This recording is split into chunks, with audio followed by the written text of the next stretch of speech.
A Colombia la está matando la pereza. Lo que tenemos que hacer en modificación de jornada de trabajo es recortar la jornada de sueño, es recortar la jornada de vacaciones, es recortar la jornada de festivos. Hoy un dominical y festivo se remunera triple, pasaría a tener una remuneración doble. Ustedes se preguntarán, ¿qué tienen en común algunos empresarios del país, dentro de los que están incluidos los hijos del presidente, con esta población humilde y vulnerable? Pues aunque no lo crean, Ecoeficiencia, la empresa de los jóvenes Uribe, y otras grandes empresas como Aseo y Soluciones, BPC Soluciones y Suministros, Almarchivos Industrial de Papeles y otras más, podrían estar compitiendo por la basura con los Ramírez Torres, los Izquierdo de la Pava y 60.000 familias más. Aparecieron entonces grandes empresas listas a manejar nuestras basuras, que ahora tenían precio. Se hicieron licitaciones y adivinen quiénes se las ganaron. Dicen que algunos grandes empresarios, como podrían ser ilustres exlegisladores. Uno dice, ¿no? ¿Cómo es que exmandatarios o gente vinculada al poder termina con tan buenas empresas? Debe ser olfato que tienen. En Colombia, el escándalo de Agroingreso Seguro, en donde recursos y subsidios del agro fueron entregados a empresarios y a familias acaudaladas colombianas, de acuerdo a pequeños productores, dejó al descubierto la crisis que vive el agro en ese país andino. De acuerdo a las organizaciones que se oponen a los tratados de libre comercio, el escándalo de Agroingreso Seguro simplemente refleja el estado de olvido en que se encuentra el campo colombiano. De acuerdo con la Asociación Nacional por la Salvación Agropecuaria, la política agraria del gobierno de Uribe agravó los males que el campo tenía antes de que él llegara al poder.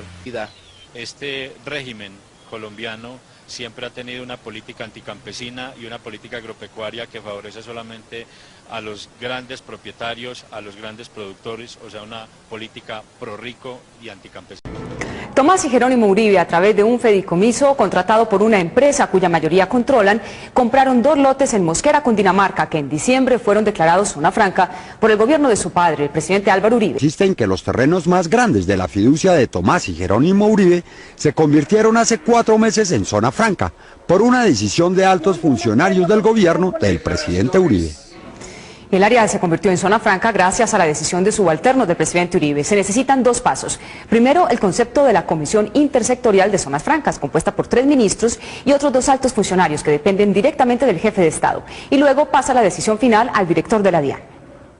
Juan Pablo Rivera Cabala, quien aquí vemos al lado del presidente Uribe, es el gerente de la nueva zona franca de Occidente. Él reveló a Noticias 1 quiénes son los dueños de las tierras del proyecto. Los dueños de la tierra son los hijos del presidente, unos señores Duque de Medellín, muy prestantes, Francisco Díaz, de Corona, y 2 hermanos de apellido Angarita, Guillermo y Alejandro. El gerente de la nueva zona franca de Occidente, que a su vez gerencia la zona franca de Bogotá, explicó cómo le pagará a los dueños de la tierra.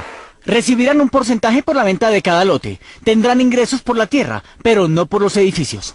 Esto no pasaría de ser un buen negocio de Tomás y Jerónimo Uribe si no fuera porque fue posible gracias a la autorización de altos funcionarios del gobierno de su padre. La Comisión Intersectorial de Zonas Francas, que dio concepto favorable al proyecto, está compuesta por el ministro de Comercio Luis Guillermo Plata, el ministro de Hacienda Oscar Iván Zuluaga, la entonces directora del Departamento Nacional de Planeación Carolina Rentería, el entonces director de la DIAN Oscar Franco y la ministra consejera de la Presidencia de la República, que para la época de la decisión era Cecilia Álvarez Correa.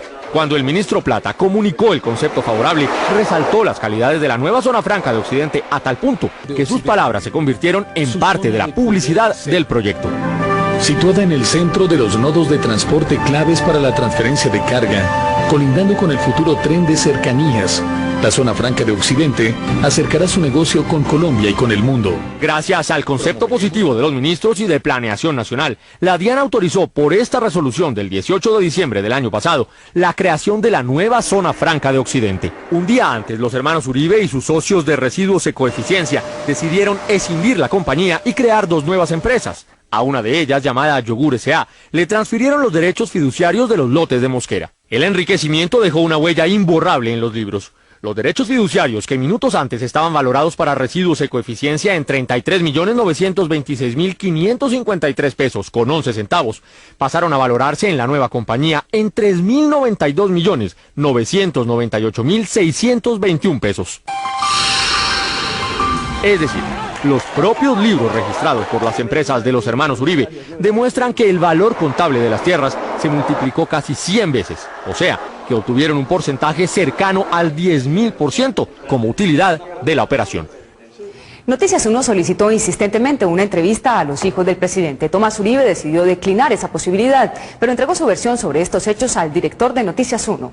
María Camila Hernández. María Cristina, el señor Tomás Uribe le dijo a Daniel Coronel que no considera que se haya presentado ninguna irregularidad y que el beneficio que recibieron por la declaración de zona franca de los lotes es relativo y discutible. Tomás Uribe Moreno dijo en una conversación telefónica con el director de Noticias 1 que no siente que él y su hermano hayan recibido mayores beneficios de la decisión de los subalternos de su padre que convirtió sus tierras en zona franca. El beneficio es muy relativo porque hace 2 años habríamos podido vender los lotes a mejor precio. El hijo mayor del presidente insistió en que ni su hermano ni él hicieron diligencia alguna para obtener la decisión. Nunca se hizo una llamada ni se usó mi nombre. Usted puede llamar a donde quiera a preguntar. Frente a las decisiones del alcalde de Mosquera, Álvaro Rosso, que permitieron el desarrollo del proyecto y cuya familia terminó comprando uno de los lotes vecinos de la nueva zona franca, Tomás Uribe afirmó: yo no tengo relación alguna con el alcalde. Sin embargo, en este periódico local de Mosquera fue publicada esta semana una foto del alcalde Álvaro Rosso acompañado del hijo mayor del presidente, tomada, según el artículo, en el lanzamiento de la campaña al Senado de Álvaro Rosso. Aunque el hijo del presidente dice que el beneficio que recibieron él y su hermano es muy discutible, los propios libros de sus sociedades muestran que su inversión creció 100 veces en el curso de 2 años.